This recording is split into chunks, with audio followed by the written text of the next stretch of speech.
Good morning, everyone, and welcome. And for those who are joining us virtually, thank you for being here in the room with us. Welcome to Cybersecurity, Emerging Risks for Manufacturers.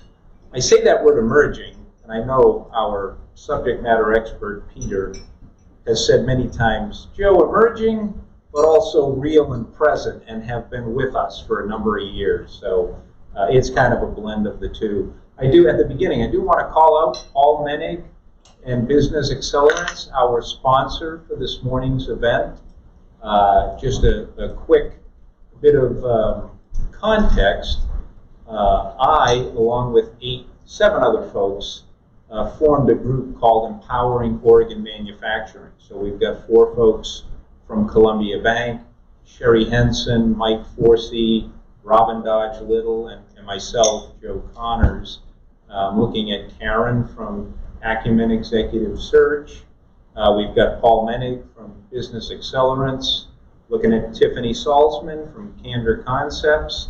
And then Julie Marquis from Key Process Innovations and an EOS implementer. And really what brought us together was a passion for manufacturing. And we realized manufacturing doesn't live in a silo. It touches construction companies, distributors. We've all seen what's happened to the supply chain.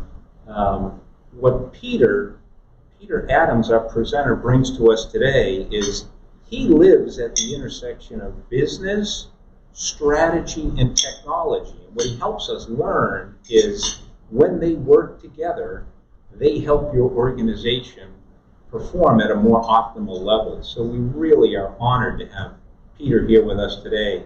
I am going to share a few comments about Peter. I've known him for a number of years. I could probably do this from memory, but I don't want to overlook anything. He is Vice President, Business Strategy at Aldrich Technology. He's got an extensive technology and business background. He leads business strategy. Prior to Aldrich, I know he had his own firm for many, many years and was well thought of and continues to enjoy a terrific reputation. So he brings a 35-year background to his role at Aldrich Technology, and I'm just thrilled we have him here today. Peter, the floor is yours.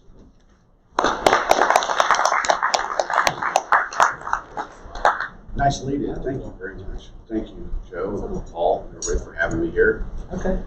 All right, so today we're going to talk about cybersecurity. Before we jump into that, a little bit about Aldrich. So specifically my group in Aldrich is Aldrich Technology. So we are a division of Aldrich, and we do the various things on the board here. We have cybersecurity and software solutions. So we help companies figure out what they're trying to be when they grow up and make sure their systems and processes and the applications are aligned with that. We do a lot of work in process automation, data analytics, one of the newer areas we're getting into, leveraging many of the tools that are available in the market today. We've done a lot of merger and acquisition support over the years. Help companies decide how they're going to manage and lead IT, and manage IT services and our technology advisory. So today we're just going to talk about the cybersecurity piece of all that. So before we get started, I want to just set a little context. So the purpose of technology is only to do 3 things. I've never found a 4th thing yet. Doesn't mean it's not out there, but I've only found 3. It's to improve productivity, enable new capabilities, and mitigate risk. So today we're going to focus on risk mitigation and cybersecurity, but keep in mind that technology should do all 3 of these things. So every dollar we're going to spend in technology should do at least 1, if not all 3 of these things. So this is a good litmus test for your governance committees. All right, and just everybody keeps saying, well, we can either be secure or we can have productivity, but we can't do both. Productivity and cybersecurity, they are not mutually exclusive. You can have both at the same time. Well-designed security will enhance your productivity. Productivity in the absence of security, I would argue, when you get hacked, because it's not if, it's when you get hacked, you will lose a lot of productivity. So you can argue both halves of that, but they do go together. Okay, so first of all, I need to dispel some myths here. How many of you think you're too small to be a target for cyber attacks? Anybody? All of there's always one. So we're going to dispel some myths here. We're going to blow this away because you're not too small. Everybody on the internet has an IP address. We'll talk more about that later. All IP addresses are the same. They all get attacked at the same frequency. So you're all targets. And it doesn't matter how small you are. So cyber attacks happen daily. So, and all the time. They are, small businesses are particularly vulnerable because you don't have the tools, typically don't have the thinking on staff or in-house to have good defenses. Large companies spend more in cybersecurity defense than you probably have in revenue. In fact, I would argue probably more than all of us almost combined in revenue. Microsoft spends more in cybersecurity defense than all of us combined. So they can afford tools, techniques, and have the skills and knowledge and stuff on staff that we don't have access to. So we have to figure out how we're going to do this in the absence of that.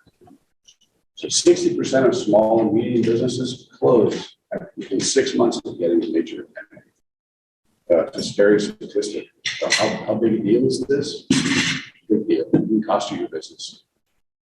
So in the last year, attacks increased by 424%. And it's increasing, the rate of increase is increasing again this year. So we're seeing more and more attacks all the time. All right, most of your small businesses think you're too small to be attacked. We just saw that. Unfortunately, not very many of you raised your hand. You couldn't see out there, you see the land, you know, doing good. Okay, and then small businesses spend roughly $1 million to restore the business after attack to what it was before it was attacked. $1 million. How are you going to do that? Where are you going to get that $1 million from? So talk a little bit about cyber insurance. I'm not a cyber insurance sales guy. That's Rick's job. So this threat landscape. So it's always evolving. So no matter what we do, there's always something new. Right? So we're always playing catch up to the perpetrators. Who are the perpetrators? Right, it used to be people had this vision like high school kids sitting in their underwear, hacking on their computers late at night, breaking into stuff. It's not like that anymore. These are professional organizations that have buildings, they have offices, they have employees, they have break rooms, right? They have the full get there, full companies. They just happen to be located typically in countries where we have no extradition treaties, so you can't get them. So their businesses, it's not individual people. They write programs that attack. It's not the individual person trying to attack. The program doesn't know you from NORAD. It just knows your IP address, and so you go back to it to see what you find. If it can get through your firewall, then it's going to have a field day in your network. So last year's cybersecurity thinking is inadequate. What we can do is cover the basics, cover the fundamentals to make sure we are as secure as we can be, but we always have to be paying attention to what's happening in the world. There are always new attacks, new vectors. Okay, threats are growing in number and complexity. It's not a static environment. So this means it's not a one and done. If you take the stuff I'm going to talk to you about today and you implement all of it and you think you're secure, you won't be tomorrow. Right? It's ongoing. You have to stay on top of this stuff. Okay? So IT departments around the globe are playing a never-ending game of catch-up. It's whack-a-mole. Right? They're either playing it better or worse, and you want to make sure you're playing that as well as you can, but you're always playing catch-up with the guys who are trying to get your network. So why do people do this? What are they after? Well, they're after money. Right? So that what they're trying to do is to steal your money or somehow compromise your employees, or take your information and sell it. At the end of the day, they're all after money. So what's this stuff for? Why would they want to do this? So the social security number is worth $1. So if you were to go, if you had let's say you evil cybersecurity hacker, and you went out there, you stole a couple million social security numbers, and you knew what you were doing, you can go to the dark web. I don't want to get too technical and stuff, but you can go to the dark web and you can actually auction off the social security numbers and you can sell them and you get about $1 a piece. So when you read in the newspaper, about these hacks that go on and say, oh, well, 30 million social security numbers compromised. You should be thinking, wow, somebody just made $30 million for what probably amounted to a day's worth of work, maybe. Pretty good return. This is why they do that. How about a driver's license worth $20? I mean, I don't want to read all these to you, but you go down to a complete medical record, which is worth $1,000. And you ever heard of a hospital being attacked, their information compromised? If they were after medical records at $1,000 a pop, you bet, right? We're talking real money here. So why does this happen?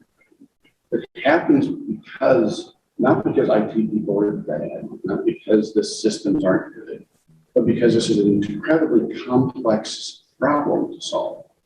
And people try to approach it, first of all, like it's a technical problem. So the technology is the vector for the scam artists. Before we had computers, we had wire fraud, we had, the Pony Express used to get robbed. But this is not new stuff, it's just a new medium for that behavior. But we have very complex systems. So how big is your supply chain? Well, if you were to look inside the network, if you could, and you say, well, I see your Dell server sitting there in your rack. You go, well, okay, that's one thing. No, that Dell server is more than 250 different manufacturers, parts, and systems put into that one box. You see the one box, it's over 250 components in there. You really think anybody has the time or the capacity to do 100% testing of the relationship and the interrelations of all those components? No, they don't. It's not possible. You take a server. How about a switch in your network? How about the Microsoft operating system? Microsoft's over 1,000 vendors contribute to the Microsoft operating system. Do you think Microsoft tests every possible thing all the time? No, because they're always hitting, hacked. Right? 2 weeks ago, they had a 0-day virus and exploiting Microsoft Word. Right? So this kind of stuff happens. My point is the complexity of the environment that we're dealing with means that it's not possible to make this 100% secure. They won't say that. It is not possible to make this 100% secure. It's not a matter of if you're going to get attacked or if you're going to have a vulnerability. It's a matter of when. You need to know when you've been attacked. Okay. So I mentioned before about IP addresses, so we'll talk about this for a second. So you and everybody else that's on the internet has an IP address. That IP address is just one number different from anybody else's IP address. So if I were a hacker and I wanted to attack you, I would start with the IP address of 1, and then I would attack it just to see what kind of response I get. And when I'm done with that, I would go IP command by 1, attack address number 2, and IP number 3. Oh, come on. IP address. So what's interesting about that is 2 things. One, you can think of your IP address like the old white pages. I'm dating myself here. Who remembers the phone book? Okay. So the phone book, right? It translated names to phone numbers. So if you want to call everybody in the phone book, you would just start at page 1 and you could just call them all. Or if you had an automatic dialer, you would start at the first phone number, dial it, increment by 1, dial the next one, right? How many of you get like calls to renew the warranty in your automobile? Right? What are they doing? They're just dialing every phone number that's possible. They don't know it's you, right? They don't know they're calling the insurers. They just know it's a phone number. They don't care. So what's happening is they're out there attacking every IP address. So before the invasion of Ukraine, the average attacks were running 2,500 attacks per day. Post-Ukrainian invasion, it's 3,500 attacks per day per IP address.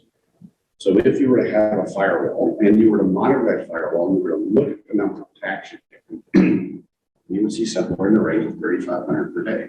That's the background noise. I'm not talking about, intentional hacking. I'm not talking about corporate espionage or anything like that. I'm talking about just general hacking. So it's a lot. Okay. So we're going to go through some terms, and we're talking about a lot of different kind of things in the cybersecurity space. So a 0-day exploit. You've all heard about that. You've seen the paper every once in a while. So a zero-day exploit basically means that it's an attack for which there is no known vector. We don't know how we got it. There's no protection, so nobody already has figured it out, so there's no defense against it. There's no way to identify it, because they haven't figured out how to figure out what it is yet. And there's no fix for it. So if you are a victim of a zero-day attack, you're going to be a victim because there's no defense, there's no way to detect it, there's no way to stop it yet. So when those get announced in the paper, right, there's one that was said a couple weeks ago, thinking of FL, who spotted that for us, to send a note out to everybody. But when you get a zero-day attack, you have to take some actions, but mostly what you need to do is just be aware it exists. When Microsoft announces that, they announce not only to their customers and us that this exists, they're also now announcing to the world of hackers that this exploit exists. So you have a window of time where you are exceptionally vulnerable, so you have to be extra vigilant until a patch comes out, which yesterday Microsoft did release a patch for that. Okay. So different types of attacks. We're not going to cover all these because there's too many. We could have a whole class of days to go through all these things. But these are the common ones out there. We're going to talk about a few of them. And specifically, I'm going to talk about ransomware and phishing. Those are the two most common that our customers run into, but they seem to have a lot of interest in. Okay. Remember, these are all aimed at generating money for the attacker. So we talked earlier, we never joked about receiving a phone call to see if your auto warranty should be removed. You ever played with them when they do that? Right? So what's the first question they ask you? What kind of car do you have? Well, don't you think that if they were calling me about my warranty having expired on my car, they would know what kind of car I had? Right? It's clearly that's a phishing attempt. They're after information about me. Right? What kind of car I drive, I'm sure they want to know address and want to know maybe the vehicle ID number, driver's license. I don't know what they're going to ask. I never played with them further than that. But the point is, they're phishing, right? They want my information. They're going to try and sell it. Okay. So we were talking about here's phishing. And so this is, thank you to Paul, who sent me this email last week. So this was a phishing attempt he received. And so what we're going to do here, rather than dissect it in detail, we're going to go through and we're going to highlight a couple of things that are some commonalities. So one is, when you receive a phishing attempt, they're going to try and incite panic. Because when you are panicked, you are going to act irrational. And that's what they're after. They don't want you thinking, they just want you blindly acting. So they're going to try and incite panic. In this case, right, say account deactivation fraud warning, final warning. Right? Oh my gosh, I have to do something now or something's going to be turned off. So we're trying to create a sense of urgency with negative consequences. And lastly, they're going to try and incite action. They want you to do something. They're going to make it really easy for you to do the thing you shouldn't do. Click on the link. Okay. Why is it they don't know how to spell? The action there, they misspelled verified, which is one of the things that pops out. Yeah, I agree. So it used to be, as I said, right, a lot of these perpetrators live in countries that have no extradition. English is not their first language. And so you often see malformed English stuff. Don't count on that anymore. If they happen to have misspelled words, great. That's a great flag, but don't count on them doing that. Yeah. In fact, I'm going to have another example here. That is perfect message, great, could have been from anybody. Nothing in the message to indicate that there was a problem based on the language. So that used to be one of the things to spot. It's still something to look at, but don't just keep that. Okay, here's another one. This one actually happened to me a couple days ago. I got a notice to upgrade my mailbox from reservation Paramount Hotel SBU.com. I don't have a mailbox there. I've never heard of this. So what are they trying to do? They say, right? They're trying to make me panic. My mailbox is full. Okay, I don't know about you guys, I have like 5 or 6 different email accounts. Not that I want that many, I'm just gonna end up with them. And I go, oh my gosh, I got one that's full. Oh, I better do something, right? Right, they want me to panic.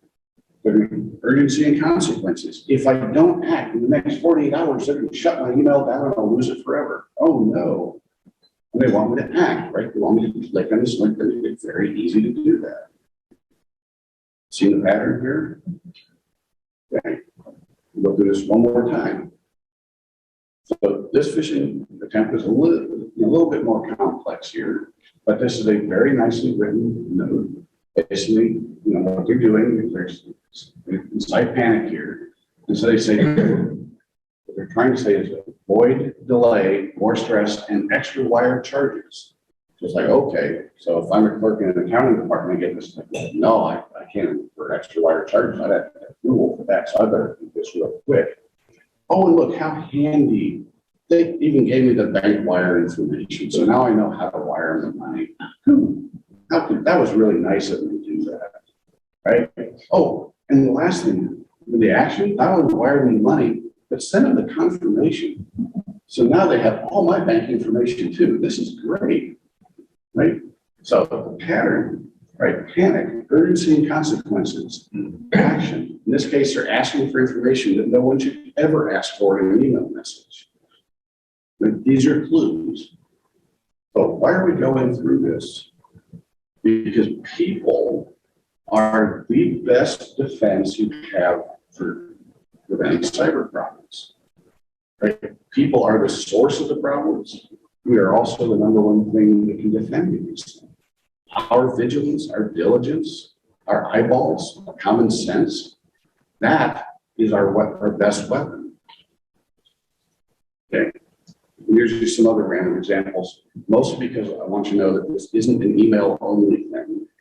So this one happens to be email. Just look at the address there, it's horrible. In this case, this is a foreign country. Why would I have entered into sweepstakes in Australia? I didn't, right? Click here to download, great, very easy. Click here to retrieve the voicemail message. This was coming in voicemail. This one down here, this one was also an email, right? Asking for information that's not appropriate. Should never send bank information. So yeah, Peter, one thing that we observe on the banking side is there seems to be a higher frequency of this panic, urgency, you need to act now when you have a changeover or a transition in financial leadership. So you've got a new CFO, a new controller. Are these folks just, how do they monitor that there are changes in personnel? Well, LinkedIn is a great example, right? So most people post either they are hiring on LinkedIn or that they have hired on LinkedIn. They announce a new person, right? That's a flag. So if I were to write a program and I wanted to go out and look for opportunities, transition would be an opportunity. That's a moment in time of confusion. So that's a great time if I wanted to release my program and go into tax something. That's a great thing to do. Some of them are using Sales Navigator. Sorry, what? Some of them are using Sales Navigator. Notify me when these businesses have CFO changes. So that's how they're not probably studying the newspaper to see the announcement. They don't know you. It's all automated. This information is all public. They're just correlating information from different sources to try and figure out when it's an opportune time. Transition is key. Anytime there's a major transition, they know there's going to be confusion and they're trying to take advantage of that. Remember, we're attacking human beings here. Technology is just the vector. Okay?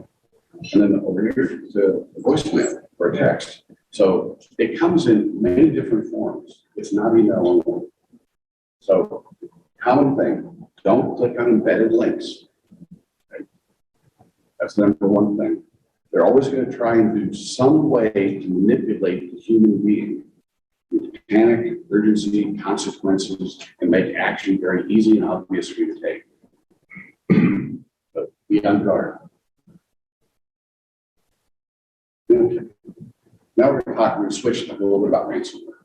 This is kind of I think this is the biggest threat we face today. When we get done with this little section, y'all are going to be scared. So Okay, so in September 2021, the Department of Treasury basically said that if you pay ransom, you are potentially aiding and abetting terrorist organizations. Okay, it's not law yet, but it's heading in that direction. So if you pay, you could actually be aiding and abetting terrorists. That is a problem. So I don't know how we're going to deal with this as we go forward, but just wanted to make sure that you were aware of that. Okay, in 2021, we're $20 billion in ransoms paid. Think about that. That's a pretty good enterprise. Okay, that was in 2021. It doubled. It's going to double in 2022. Actually, it's going to be more than double in 2022. So this is big time money. 37% of businesses were hit last year. That's a lot. 37%. 32% of them paid the ransom. And I'm going to skip the next one, but 65% of the data. So if you paid the ransom, you only got 65% of your data back. So I ask you, if you got 65% of your finance system back, how valuable is that to you? You get 65% of your transactions. You don't get 65% of your G&L. 65% of your charges, 5% of whatever. Is that valuable? No. If you don't get all of that, it's pretty much worthless. So we're talking about mechanisms for both protecting and recovering. $1.85 million is the average cost to recover. And it only takes 4 hours to successfully infiltrate and encrypt your system. So ransomware people, they are always writing newer and better programs to do this. It's very effective.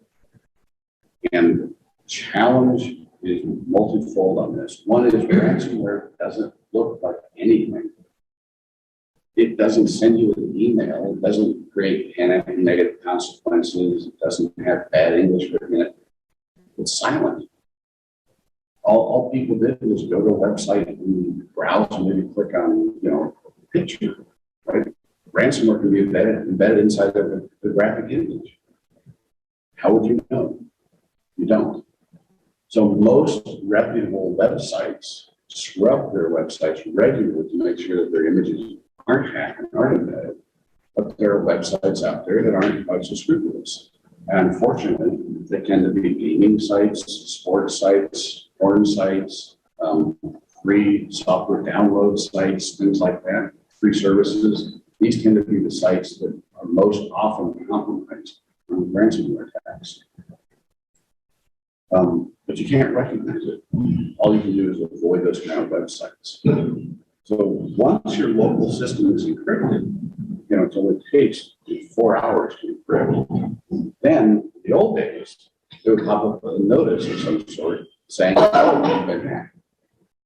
Okay, that's great.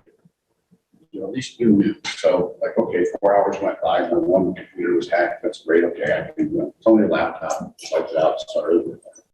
Well, they got onto that. That wasn't a big threat.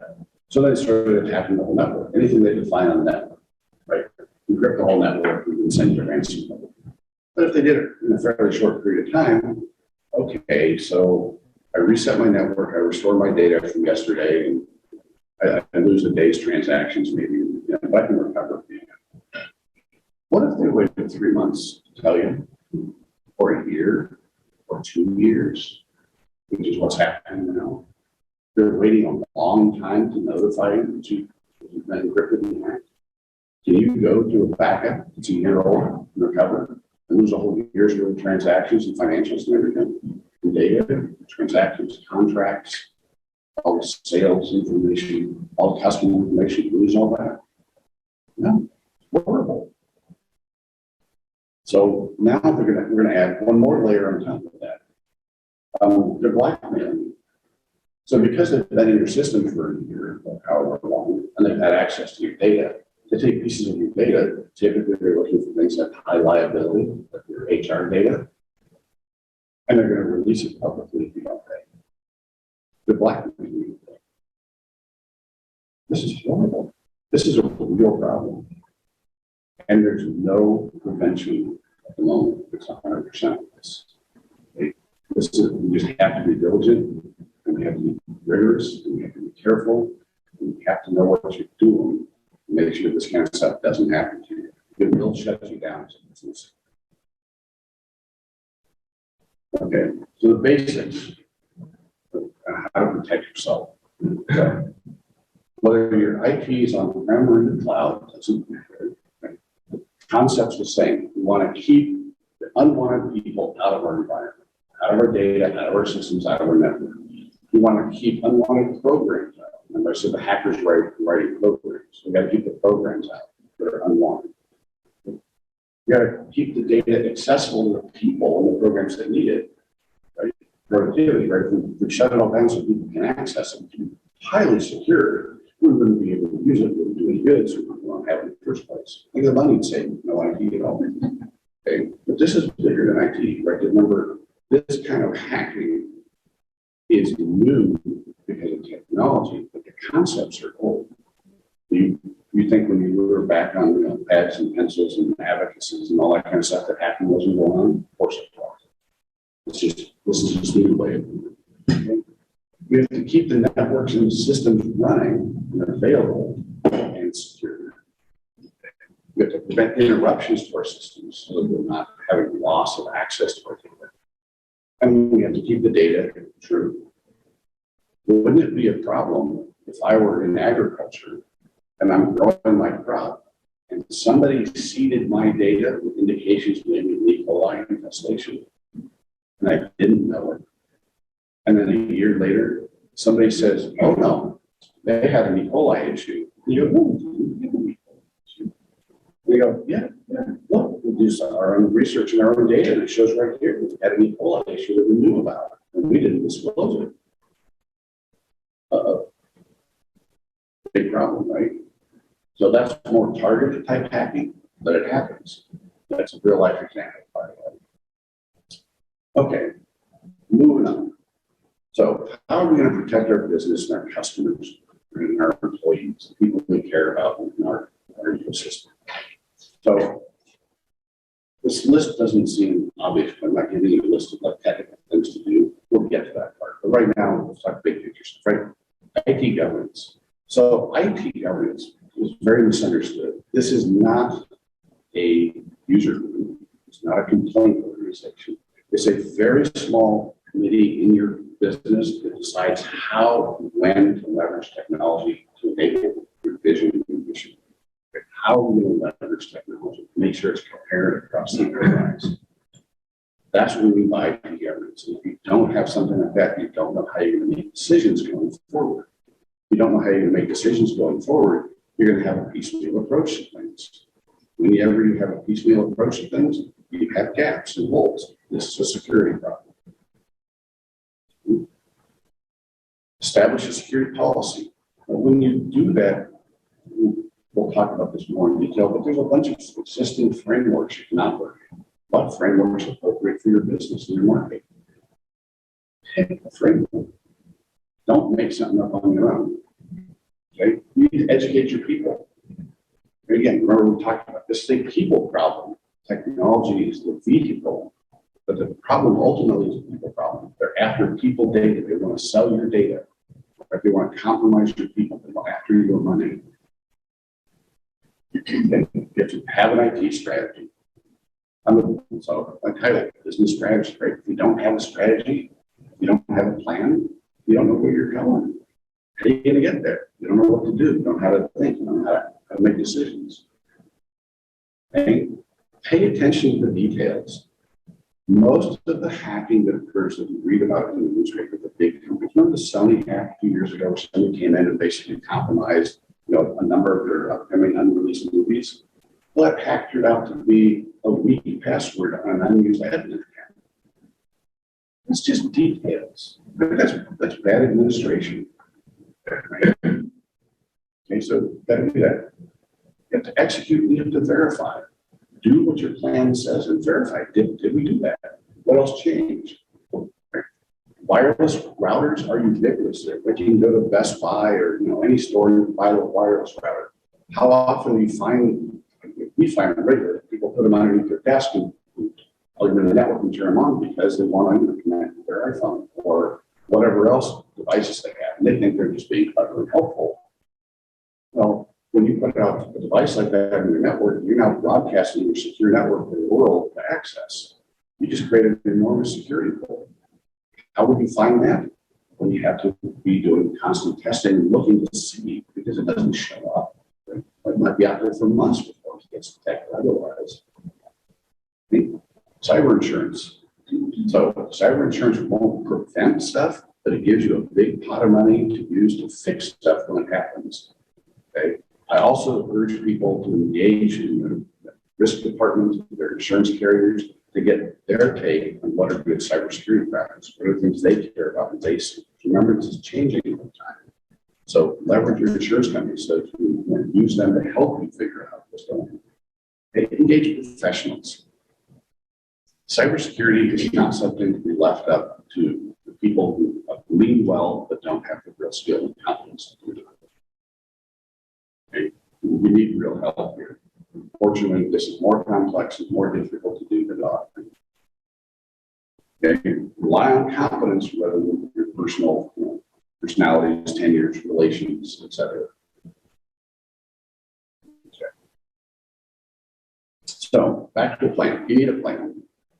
So if you don't know what you're doing, if you don't have a plan, if you don't know how to make decisions, you don't know how to act, you don't know what matters. So we start with a plan. A plan should have the following things in it.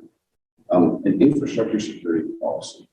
So what's acceptable use of our network, what's not acceptable use? How should people behave? When we're dealing with people, we got to tell them how they should behave, how they should engage in our network, what's allowed, what's not allowed. What regulatory environments do we have to be compliant with? In the medical space, we have to worry about HIPAA, FDA. If we're manufacturing, we're selling to the military. Do we have ITAR? Do we have DFARS? What are all these frameworks that we have to operate in? We have to make our people aware, right? Train people, make sure they know what to look for, what to spot, how to act, how to behave, what's appropriate. Okay. Vulnerability scans. Remember, we talked about the wireless access point. If you don't do a vulnerability scan, you probably wouldn't get to that. It might be a new network for months before you know.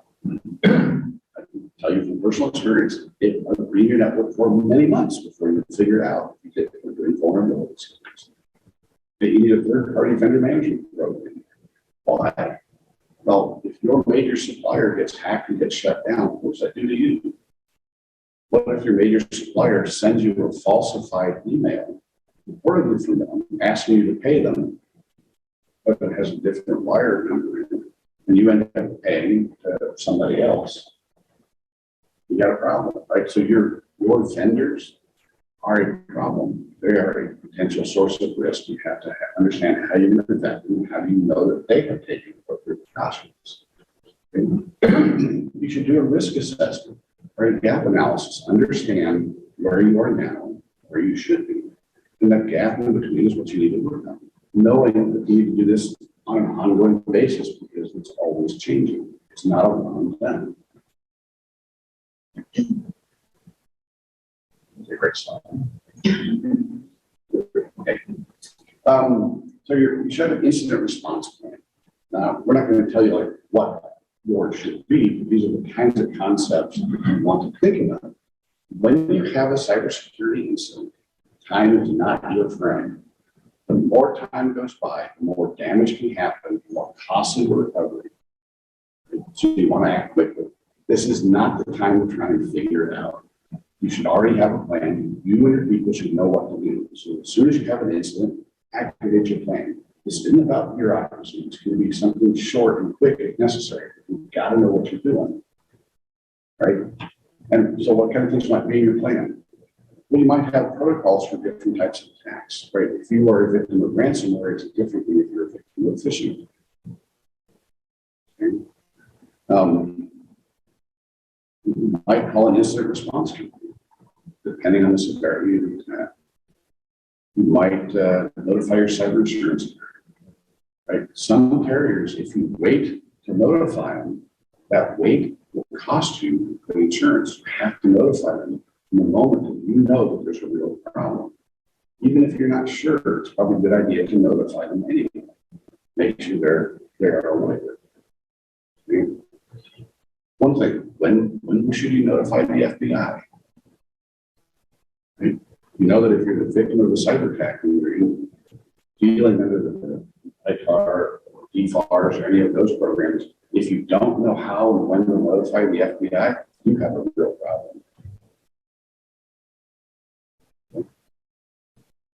So talking about some of the standard products. So you don't have to make this stuff up on your own. Here's some great standards that are out there, some great regulatory environments. The trick is to take these standards and your business and marry them together in a way that makes sense for what you're after. So that you don't get the bureaucratic overhead of these things, but you can leverage that in a way to actually enhance your operations and make you more productive. That's why we build plans and programs around cybersecurity. It's not just a bunch of technical tasks. Okay? These standards are kind of the core of almost all these is the National Institute on Standards and Technology, or NIST. And so a lot of these other ones are derivatives or related to that. So if you don't have anything else, you have no idea where to start, A, you should ask for some professional help. But B, you can always start with NIST, and probably their CFS, which is just their basic level security standard for most businesses. Okay, I'm not suggesting you have to follow the law to a letter of everything they say, but it's a framework for thinking. Okay. The Department of Labor. So who here has a 401k plan in their business? Okay. So if you have a 401k plan, you have to have a cybersecurity program in place, not just to cover the HR, the employee data, but to cover your entire organization. This is now DOL's requirements, right? 12 requirements. So it's not just something it's a good idea. We have to do this. In 401k, you don't want to mess with that. There's a lot of liability.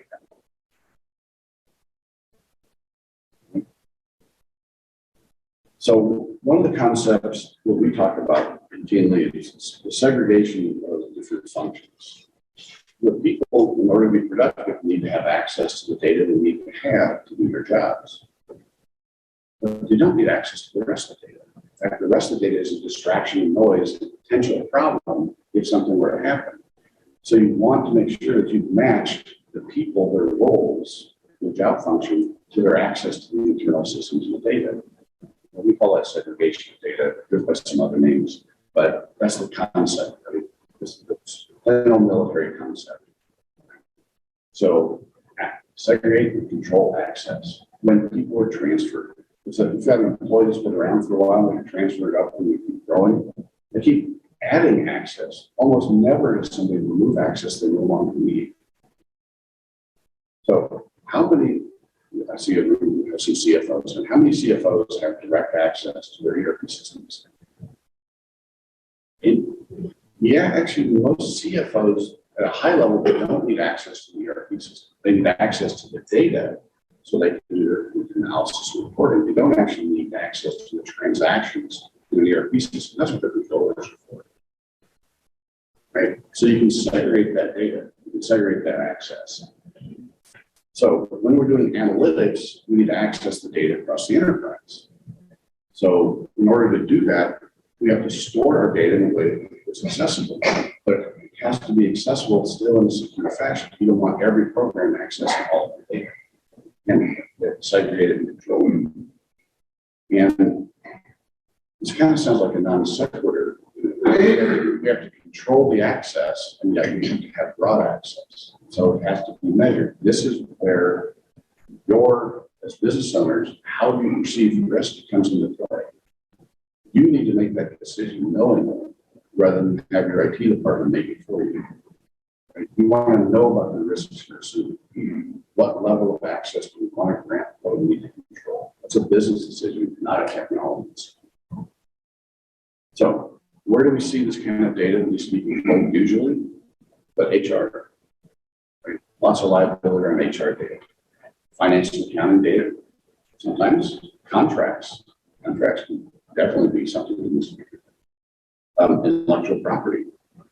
Believe it or not, we do a lot of work in Silicon Valley with venture-backed startups. Most of them don't even think about protecting their intellectual property. I know, weird, it's the way it goes. How about trade secrets? So all data is not the same, right? We don't treat data ubiquitously. Different data have different levels of protection. Okay, we're gonna play a little game. I'll call this the password game. Everybody knows that, everybody hates passwords, but it's our first line of defense. It's the best defense against hackers or anything, right? We keep everything secure.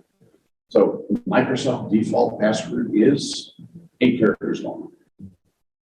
So let's see how that stacks up. We'll roll here.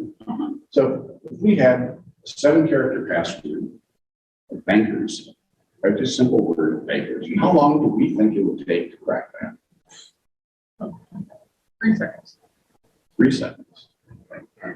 How about 200 milliseconds? Wow. That's effectively instant. And this would be done with publicly accessible tools that you can download from Google. You right now can search, crack my password hacking tools, things like that, and you can download the tools that do this. These are free and available to you. So we all heard that you have to make your passwords complex. There's letters, symbols, numbers, uppercase, lowercase, all that gibberish in there. So if we take the word bankers and just add some other funny stuff in there, still 7 characters long. How long does it take to crack that password? It's almost the same, a whole lot of 22 seconds. It's better, but not by a lot. Okay, football, 8 characters, effectively instantly. Why? Single common word, one word, it's a dictionary word. Those are hackable in any length, almost instantly. But you can make it a little funny with some different characters in it. It can hold 6 days. 6 days, does that sound like a good password to anybody that seems secure enough? I don't think so. So I won't belabor this too long.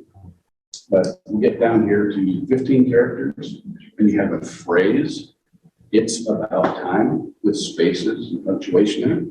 Okay, 4 billion years. Okay. So we go from 7 characters to 200 milliseconds, effectively double the length, and now we're at 4 billion years. Okay, and if you make it even weirder with some other application, lowercase stuff, we now get to 82 billion years. So the point here is really twofold. Number one, length matters in passwords a lot. Matters more than complexity or anything else. But complexity is good, but length is more important. Now, let's look at passwords.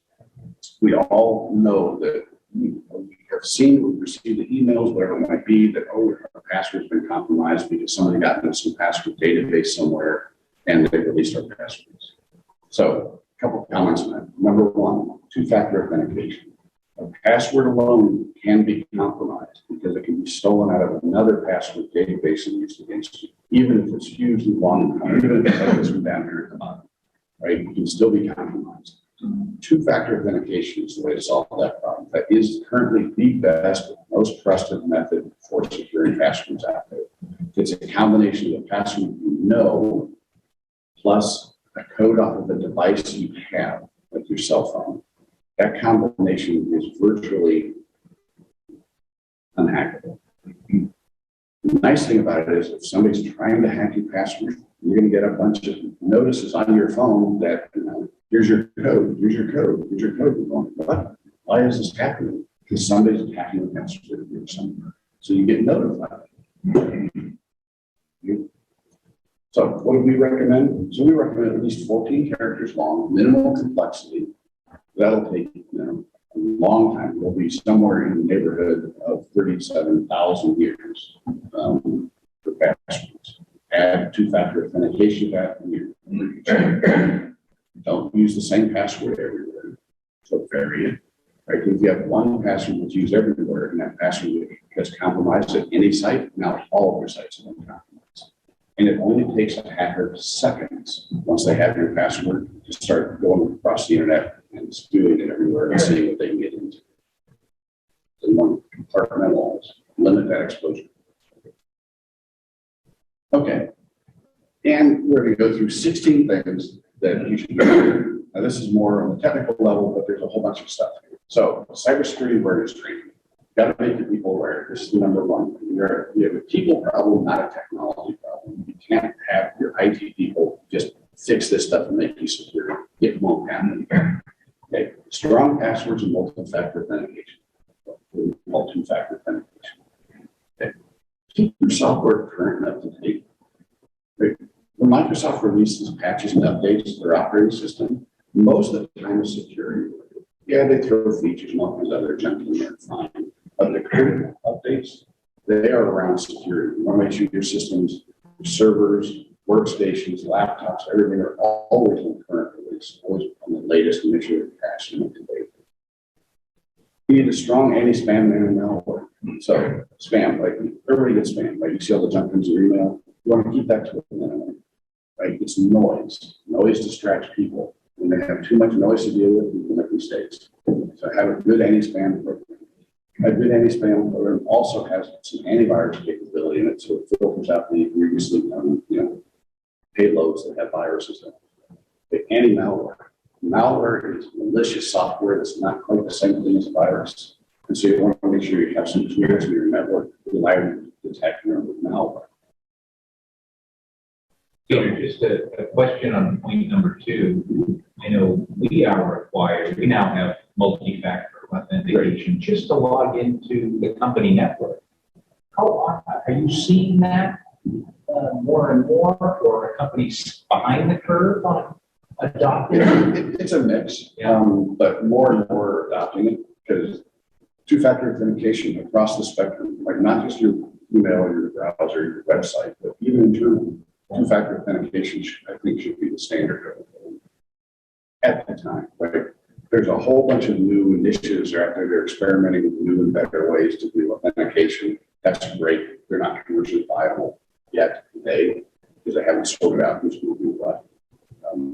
But right now, good, strong password. Can I follow up on that? So my Mac is set up nicely, and my Mac is connected with my iPad, is connected with my phone and stuff. So I have this two-factor authentication. So I log into a website on my Mac, but a text message comes to my phone, which is connected to my Mac, and all I do is click, and it automatically fills in. Right. So if somebody other than me were to be sitting at my desk, Right. If it they would be worthless. if they had right, if they have your Mac, which has the password already in there, and they happen to have your phone. No, the phone automatically goes automatically to the Mac because the Apple world loves to have you be able to work from anywhere. Yeah, that's probably not a good practice. Right? It shouldn't automatically happen that way. You should have to go to your phone and you have to click there to approve it, not on your Mac. So I'll put a good lock on that. all right. Firewall, network traffic filtering. So remember, one of the things we talked about was ransomware. When you get a ransomware infection, and all the old ransomwares are still out there, but they didn't go away. So they're still out there. One of the first things they do is they try and phone home to get an encryption key to back encrypt your laptop or your computers or whatever. So the network traffic filtering blocks what I call a phone home function. You may still have the ransomware in your computer, but if it's not activated, that's okay, sort of. But it'll live there long enough that your good antivirus programs can now detect it. So it's a key component in battling ransomware. Secure backups. The other way we combat ransomware, your backups should be like the 3-2-1 methodology, right? So there's 3 versions of your backup, copies of your backup. So you can have one in the cloud, one on-prem, say on some network device, and maybe one on an offline network device locally or whatever, but 3 copies. One should be completely removed from the network. So if your network will get compromised, your backups are still secure because they're disconnected. And this is not hard to do, nor is it expensive these days. You can store the stuff at Amazon, Google, AWS, etc. Offsite storage is now relatively inexpensive. It's cheaper than tape storage. So I do recommend that. Disaster, we should have a disaster recovery gate. If I'm storing my backups offsite, so let's say there's different ways to do backup. So I can back up individual files, or I can back up my whole system. You want to control. But if I take my whole system and I back it up and I store that at Amazon, for instance, and I have a problem, the meteor hits, the fire goes off, the water sprinkler, there's always a water sprinkler in the server room, right over the server room. Notice that. So if that sprinkler goes off, right, and your system is now dead, what are you gonna do? Well, if my backups were all at Amazon, I could stand up my entire network at Amazon and just connect them to the Amazon cloud and have my business run. Right? It's no longer dependent on the physical infrastructure that's on. This is what disaster recovery is about from a technical perspective. It's not hard and it's not particularly expensive anymore. It used to be hugely expensive, not the case. Okay? Now, the next level of that is business continuity, which is a business issue, not a technical issue, because that deals with things way beyond just the technical space. And you should also have a business continuity plan. How do I stay in business and keep working in the event of various kinds of disasters, which may or may not have anything to do with technology? Okay, compartmentalized access. We talked about that before. There's our antivirus, and list that separately. You need to have a good antivirus program. There are a lot of placebos out there. What's that? There are a lot of antivirus programs, some of which are very popular and have major name brands on them. They're pretty much worthless. Okay, we need to have a good antivirus program. Okay. How do you know? You need to talk to somebody who knows what they're doing. Now they all market well, right? They all look good, but some of them just don't function particularly well. Unauthorized code execution, that's kind of a fancy technical word, but basically means if it's a program that you don't know about and it's going to try and execute and run under an environment, you need to stop it from running until you can decide whether that's legitimate or not. Okay. If I were to stop unauthorized programs from executing, then ransomware might fall in that category. It's not authorized to do, it's not authorized to work on that laptop. Right? So I would stop it. So I can stop it fundamentally at this level. This is another key defense.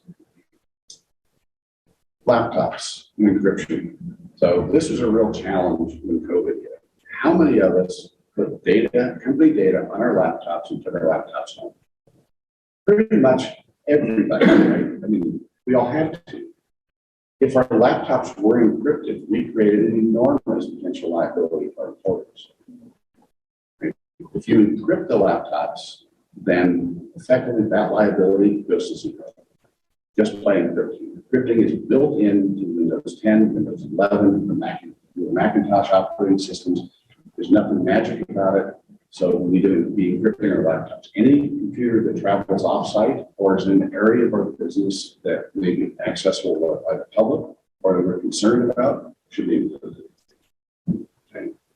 Mobile device manager. Everybody's got cell phones, right? How do we manage these connecting into your network? I'll tell you, one of the common vectors for infection right now are iPhones. Who connects up their iPhone to the Starbucks Wi-Fi? Everybody? Right. So when you connect your phone to the Starbucks Wi-Fi, anything that's on that wireless network can now be downloaded onto this phone. But without your knowledge, without your approval. So then I take this phone into my office and I connect it to my wireless network in the office. Right? What do you think happens? Anything that was on this phone now is on the office network. And it bypassed the firewall. Bypassed a lot of the features and functions and security stuff we just put in place. So you got to learn how to manage these things. Cell phones, with only very rare exceptions, should never be allowed on an internal secure network. It should only be allowed on a guest network. Right? Something that's outside, that's insecure, that only needs internet access. I don't need to access my internal file storage on my iPhone. Right? So, mobile device management matters. Mobile devices restricted to the guest network.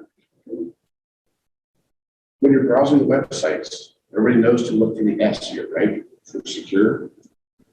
Okay. So if it doesn't have that on it, it's not a secure website. Doesn't mean it's a bad website, it's just not secure. Diligent administration. IT budgets are always compressed, right? IT people usually are asked to do more than from what their point of view they think they can do. So they're always figuring out how to answer the questions leaders are asking them to do while doing it with fewer resources. So when they have a new project to do that's really exciting, how much time do you think they spend doing administering the system, which is slow, dull, boring, tedious work? They don't do that. They don't play on stuff that's more exciting. So no matter what goes on, you have to have diligent administration. But when employees leave your organization, you have to remove their accounts. You don't want those to lack. Okay. And lastly, cybersecurity insurance. So again, this won't solve the problem, but it gives you a big bucket of money to use if you have a problem. You want to make sure you talk to your carrier, get good coverage, and make sure you know the limits and all that kind of stuff. And beyond that, you talk to your insurance people for more details. Okay, employees, we're winding down here, so we'll wrap this up. So what are people doing when they're not at work? Well, for the most part, we don't care, except we do. What if they're posting information on Facebook and other social media? We had a customer that had a big celebration party for a brand new machine they just built, highly secure machine. You get everybody lined up in front of it, they take a high-res picture of it and post it on Facebook. They just compromised their intellectual property or trade secrets. That was a problem. Okay, so you have to think about how you're going to manage this. What do you want your people to do now? So what do they share? Make sure with you, your vendors, how they educate your employees. How do you know how to interact with them?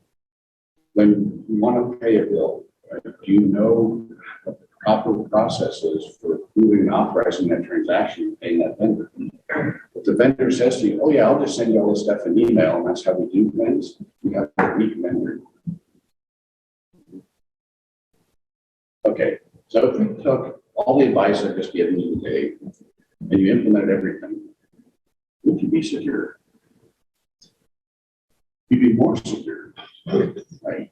Because you're on a path to ever more security. But keeping in mind, productivity matters too. You've got to have productivity is job number one. Security is 1.1. Okay, so you're on a path to being more secure. And just quick takeaways, productivity and security, have a plan. You don't know what you're doing, you can't get there. You don't know how to act. You'll be delayed and you'll suffer greater consequences. Good cybersecurity defenses. Verify and test to know that what you're doing is working.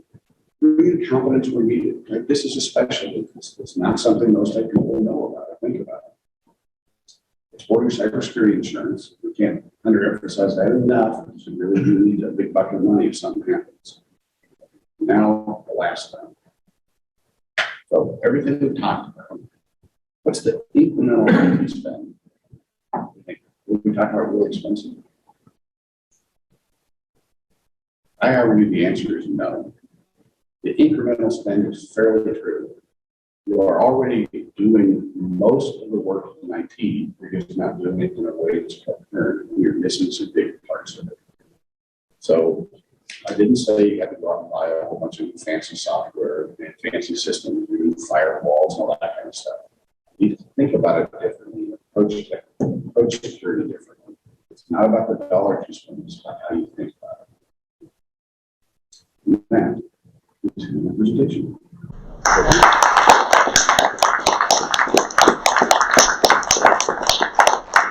Thank you, Peter. I'm going to add a takeaway to Peter's takeaways, and that is, I took away it's a people problem. And I know I'm tested periodically at my employer, and occasionally I will click on an embedded link, and that IT team emails me back saying, Joe, you shouldn't have done that. So it is a people problem. I've got a simple question. Sure. I had a previous employee that had a business name, email address, and she left, and apparently she's using that business name to do business with Amazon. And I have called Amazon, and I have sat on the phone for hours being directed to their legal team, and absolutely nothing is being done. How do you navigate these days where you're basically talking to the whole, and people, even if you can get a phone number, nobody really answers it? Well, your question actually spans a couple of different things. So when you have employees that leave the organization to shut their email down, email it down and access down, so they no longer have. Well, they have, that's why I'm getting the email, but she's Right. still obviously using it. Right. Separate from that is, I could set up, an Amazon account and do business under whatever name I want to. They would check with various registrars to make sure that the business name is not in use and actually owned by me, unless I'm scamming the system. Right? So you actually have a legal problem thing with that, not just a technical problem. And when you call Amazon or any of the major providers like that, it's very hard to get through to people who can actually do stuff. Yeah, I actually had a legal letter, an email sent, and still nothing. Yeah.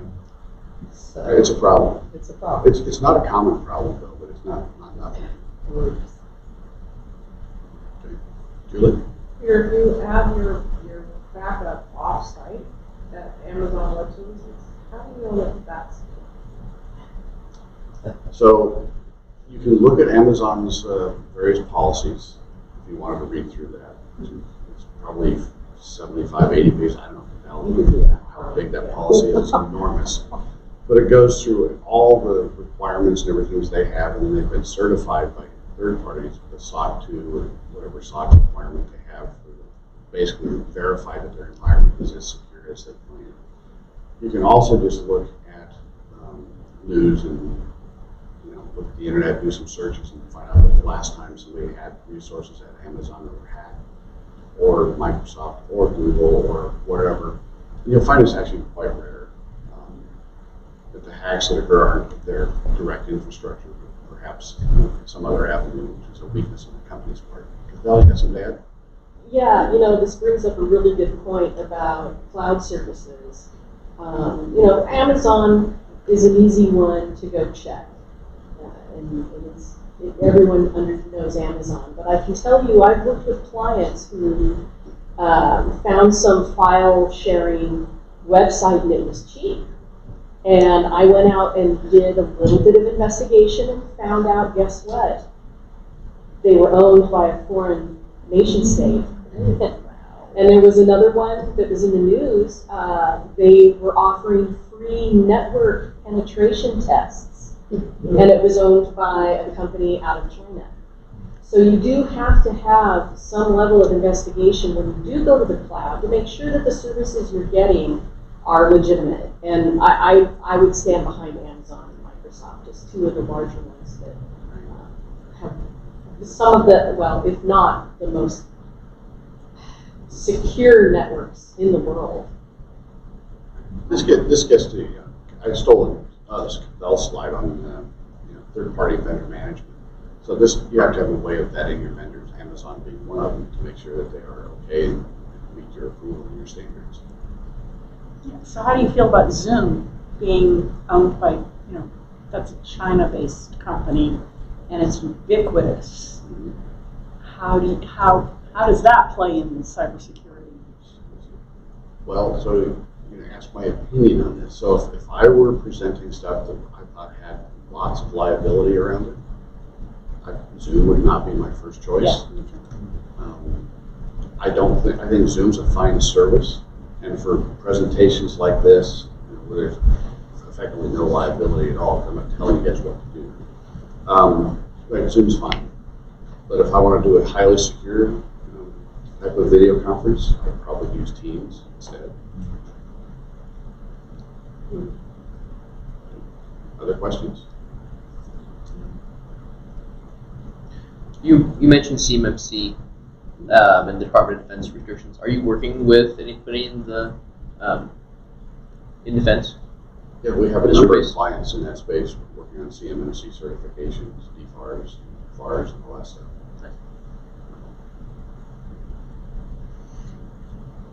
Any questions from our virtual attendees?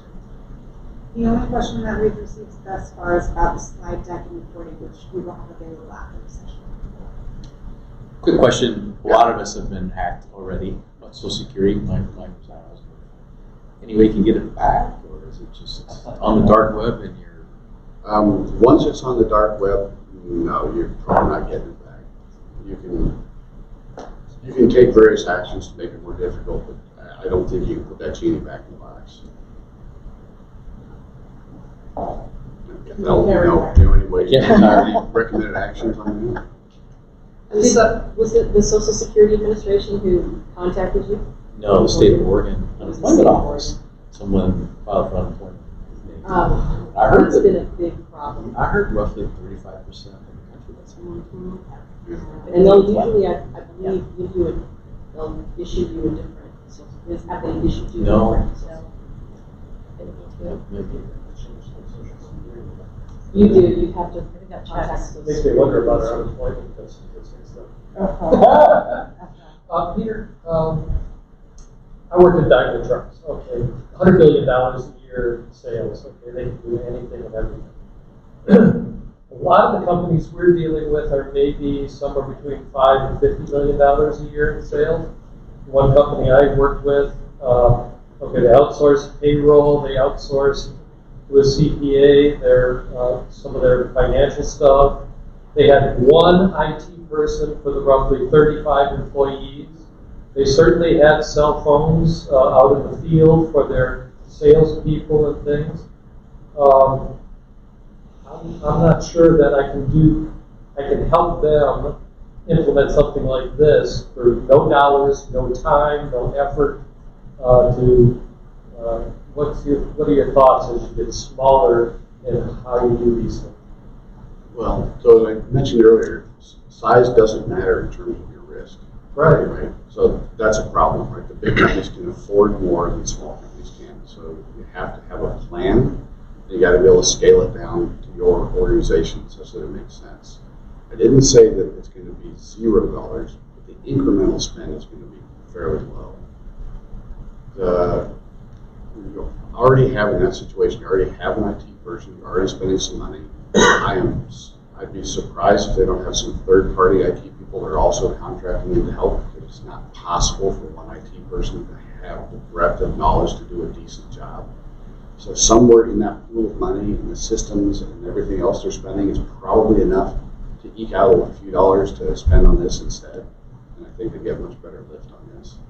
When you mentioned the cell phone and it doesn't need access to this or that and stuff, when the owner of the $30 million company comes to you and says, I need access to all those systems from my phone, that's the way I work. And the IT guys will put you in the box, right? Right. Well, that's exactly what happens. But if there are ways to secure that iPhone and secure the connection, that does incur a little bit of cost, but mostly it's setup and configuration. And, this is where the problem is, right? If it's just the one IT guy, they know what they know, but they don't know broadly enough all the different things that they can do to protect their organization. So they need help. And that's where, firms like ours come into play, or others. You gotta get some help. To the point over there, so a lot of people use QuickBooks online and a lot of other things online and stuff, and you don't know who they're using for their network services and things. And if you're that small, you don't have, like AWS, the ability to send out to your vendors and their vendors, and, get all of those assurances and things. Any thoughts on what you might do? Stay away from startups? Well, stay away from, if it's too good to be true, it probably is. So when you get the free network assessment tool, or you get the free web hosting, or the free whatever it is, they're going to make their money some way. Nothing's free. Stay. This is good. That's good. I say that free is an acronym. Finding revenue everywhere else. Yes. But notwithstanding, right, when you just pick major players, right, if you stick with Microsoft, Amazon, QuickBooks Online, right, they have already done their homework. They have secure environments. They couldn't be the size they are and the scale they are if they weren't. You'd be reading about them in the newspaper all the time about being hacked, and you don't. Right? So that's probably the best advice for the really tiny companies. But I do think a consultation and checkup occasionally is a really good idea and money well spent. But I think they can eke it out of their existing budget. Most IT departments that we work with in small companies are spending money on things they don't need to spend money on, and they're not spending money on things they should. So I think we can take the same pool of money and rearrange it a little bit and get much better with it.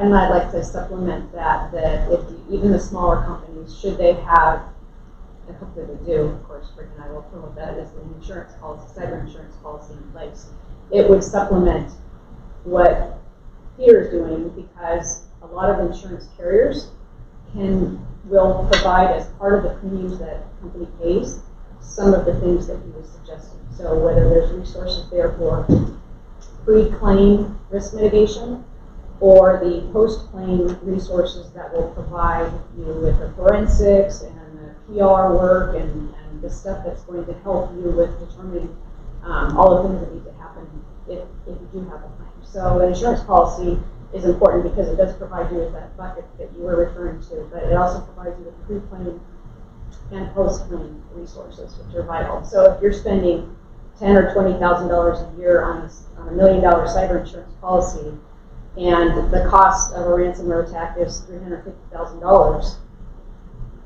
you've just gotten back what you would have gotten had you not had that kind of insurance. The other thing some of our smaller clients are doing is they're seeking grants for cybersecurity work, and they are being approved, so they're finding buckets of money elsewhere to pay for some of this stuff. I deal a lot with Industry 4.0 or maybe 5.0 later, so it's not just computers now, it's also the sensors and the actuators on the conveyor lines. You know, you talk about CFARs in the military and stuff like that. You know, it's possible that they could change the program for machining a part on a missile, and you wouldn't know it. And then, you know, you come out later and you've got a problem. So there's more to it now than just the desktop computers. It's every computer in the We talked a little bit about compartmentalization. So when your internal networks, right, so your manufacturing line, you don't want that on the same network as, say, your business administrative network. They do different things. So we had a client locally here who was basically making polysilicon. They turned the process from being a discrete process where you make basically one ingot at a time to a continuous process where this machine just spit out ingots all day long. The crucible, where they're doing all the big furnace work, the thing ran at somewhere close to 5,000 degrees. You would not want the control system for that publicly available on the internet, right? Because if that got out of hand, it's basically a bomb. Mm-hmm. And so you need to make sure that you design your environment so that the environment architecturally is sound and secure. And it doesn't, you know, to the point, it doesn't cost a lot of money to do that. It's just about the thinking, right? Instead of having one network, I'm going to divide it and I'm going to have two separate networks. I can manage that on the network switch I already bought anyway, so I don't have to buy additional equipment. I just have to configure it. I got to know to do that. So what I'm trying to get at is just the thinking that's missing, not so much the dollars. I do have one question for you. So I've had some people recommend to me like one password. You log into one website and then you can save all of your passwords. So what are your thoughts on that? I think they're actually handy tools. You know, whether it's 1Password or LastPass, or there are a bunch of them out there that do that. I stick with one of the top providers. The benefit of that is you can keep your master password, which should be your password. We went through, okay, it should be nice and long. I'd add complexity to that, but it's something that you should be able to remember and not have to write down. As soon as you have to write down your password, it's not secure. So you want to make sure that you have a good, strong password, but inside one of those tools, you can now keep all the passwords for all the other sites you have, and you can manage it through there. I think those are pretty handy utilities. Can I share a white hat hacker taught me something? Sure. So my password is a song. I sing a song. I can remember that song. I can remember it, and it's the first letter of each word, some numbers. And the beginning 3 or 4 letters are always like the name of the website that I'm trying to access. So I only have to remember one song, and I never have to write it down. And it's got like @ signs in it. And my white hat hacker friend told me that I would never get hacked. And so far he's been right. Yeah, So just wanted to share it.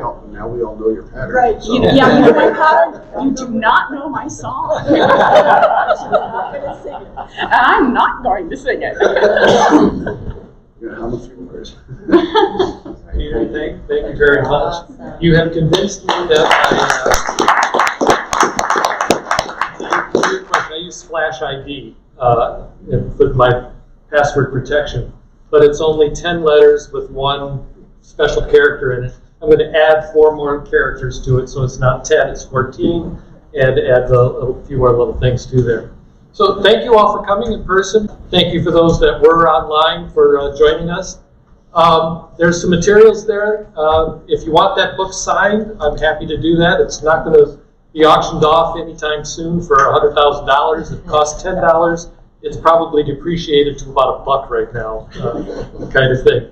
And there's a brochure there, flyer. I'm starting a new service offering. Be happy to talk with anybody about that. Thanks, everybody.